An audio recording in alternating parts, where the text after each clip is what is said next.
আসসালামু আলাইকুম, সবাইকে ওয়েলকাম জানাচ্ছি। মিররে নিজেকে দেখছি এই ড্রেসটা দিয়ে যে কেমন লাগছে আমাকে। ব্ল্যাক কালার ড্রেসে তো আমাকে অনেক ভালো লাগে, অনেক সুন্দর দেখা যায় এবং অনেকেই আমাকে বলছে যে ব্ল্যাক কালার ড্রেসে আমাকে অনেক সুন্দর দেখা যায়, মাশাল্লাহ। তো দেখলাম নিজে নিজে, আপনার ভাই তো ছিল না তখন, ও এদিকে আম্মা খানও খাচ্ছিলাম, আমি তো খেয়ে ইনফিনিটিতে ঢুকলাম। এই ড্রেসটাও সুন্দর আমার কাছে, কেন যেন মনে হয়েছে এবার ব্ল্যাক কালার ড্রেসগুলো সত্যিই অনেক সুন্দর। তারপরে দেখি বাইরে এত মজার মজার খাবার, বাসাতে কিন্তু ইফতার করে গিয়েছিলাম। পরে ওকে বললাম একটু খাওয়াবে, ও তো আবার এগুলো খেতে চায় না, খাওয়াইতে চায় না। তো বলেন এগুলো মাঝে মাঝে এরকম খেতে কত ভালো লাগে না, বাইরের এই খাবারগুলোও তো অনেক মজা লাগে। তারপরে অনেক দিন খাই নাই, রোজার সময় তো বাইরের খাবার খাওয়াই হয় নাই। পরে রোল কিনে খেলাম, কি মজা যে লাগছে, 60 টাকা করে নিচে রোলগুলা, এত মজা। পোড়া চিকেন দেওয়া, তারপরে শসা দেওয়া রয়েছে, একটু পাতাকপি দেওয়া রয়েছে। ও অসাধারণ লাগছে খেতে। পকে দুইটা নিছি, ওকে প্রথমে বলছি খাবে, ও বললো না। পরে কি করব, পাশে দাঁড়িয়ে রয়েছে, ওকে একটু দিলাম, আর পুরাটাই আমি খেয়েছি। আরেকটা নিয়েছিলাম চিকেন শুধু ভাজা, ওটাও বেশ মজা ছিল। আমি এই রোলটা অনেক জায়গায় খেয়েছি, কিন্তু এদের কাছে আমার কাছে বেশি ভালো লাগছে। নাকি অনেক দিন পরে খেয়েছি, এই জন্য কি না আমি আবার ওদেরকে প্রশংসা করলাম অনেক, যে তোমাদেরটা সত্যি আমার কাছে মনে হয়েছে যে অন্য জায়গা থেকে তোমাদেরটা অনেক ভালো খেতে। তো যাক, তখন ওরাও বলতে লাগলো যে হ্যাঁ আমরা ভালো করি, বা এই সেই টাকা দিয়ে মানুষ যখন খাবে কেন ভালোটা দিব না এসে। তারপরে আইসক্রিম খেলাম। সাধারণত ও খায় না, খাবেও না, বলছে যে খাবে না। তারপর আমি ওকে একবার দিয়েছি। সবাই ভালো আছি যথারীতি, আপনারা সবাই জেনে গেছেন। বড় ননাসের মেয়ে শাওলি, শাওলিকে তো আপনারা এর আগে দেখেছেন। ও আমাদেরকে সবাইকে দাওয়াত দিয়েছিল ওর বাসায় ইফতার প্লাস ডিনারের জন্য। তো আমরা সবাই গিয়েছিলাম ওর বাসায়।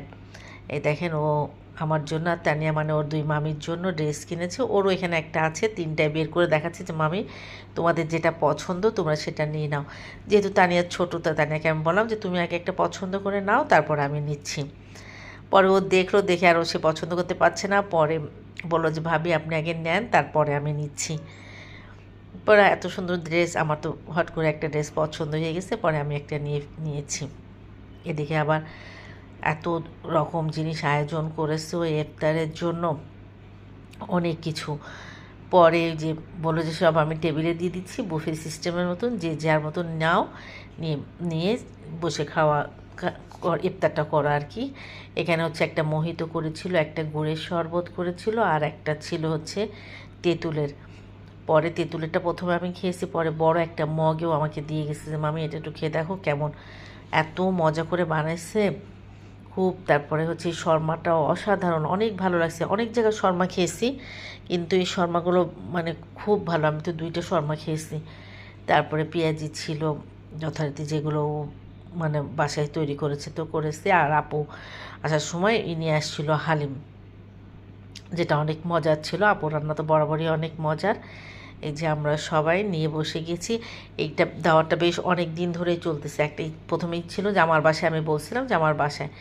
পরে আপু দুলাভাইরা ওরা, আপুর আবার রোজার সময় তেমন বাইর হয় না কোথাও, যেহেতু বনানী থেকে তো আমার বাসা একটু দূর, এই জন্য। তারপরে হলো যে আপুর বাসায় সবাই আমরা যাব। পরে তো আপু অসুস্থ হয়ে গেল, হসপিটালে ছিল, এই জন্য ওটা ক্যান্সেল হয়ে গেল। আর শাওলির বাসাও আরও 2 দিন আগে ছিল, কিন্তু এই আপুর অসুস্থতার কারণে গতকালকে আর কি এটা করছে। তো এত ভালো লাগছে। আর এই যে 2জন বসেছে, জাফর ভাই আর হচ্ছে আপনাদের ভাইয়া, মানে ছোটো ননদের হাজব্যান্ড। এটা আর এই শাওলির বড় ছেলেটা দিনে দিনে খালি লম্বা হচ্ছে। এই যে মৃদুলার আসতে একটু, ওর হাজব্যান্ডটা আসতে একটু দেরি হয়েছিল। এদিকে আপুরা আবার ইফতার করে একটু বসে, যে আমরা যে গল্প আরম্ভ করেছিলাম শাওলির বেডরুমে, শুধু আমরা দখল করে সব বসে এতক্ষণ সব গল্প করা হয়েছে, ঈদের কাপড় চোপড়, এই সেই গল্প। পরে রোদেলার এক্সাম আছে আজকে, এই জন্য চলে গেল, যে ওর কিছু পড়া বাকি আছে, তাই সে কারণে আপুরা আবার চলে গেল। রোদেলা আপু, জাফর ভাই এরা চলে গেল। আমরা ছিলাম, আমরা মৃদুলা, তানিয়া, এরা সবাই আমরা ছিলাম আর কি। এই যে তারপর আমরা ডাইনিংয়ে বসে বসে গল্প করতেছি। এরকমই হয় যখনই একসাথে হয়, সারা দুনিয়ার গল্প কারো শেষ হয় না আর কি। যেমন রোদেলার জন্য আপুর চলে যেতে হইলো আর কি, তা নাহলে আরও অনেকক্ষণ আপুর থাকতো। শাওলি তো বসুন্ধরায় থাকে, এই ব্লকেও থাকে। এই ওর ছেলেকে খাওয়াচ্ছে। তার রাতের খাবার হচ্ছে পরোটা আর ডিম ভাজা, চিজ দিয়ে ডিম ভাজা। আমি ছোটো থেকেই দেখেছি ওকে চিজ দিয়ে ডিম ভাজা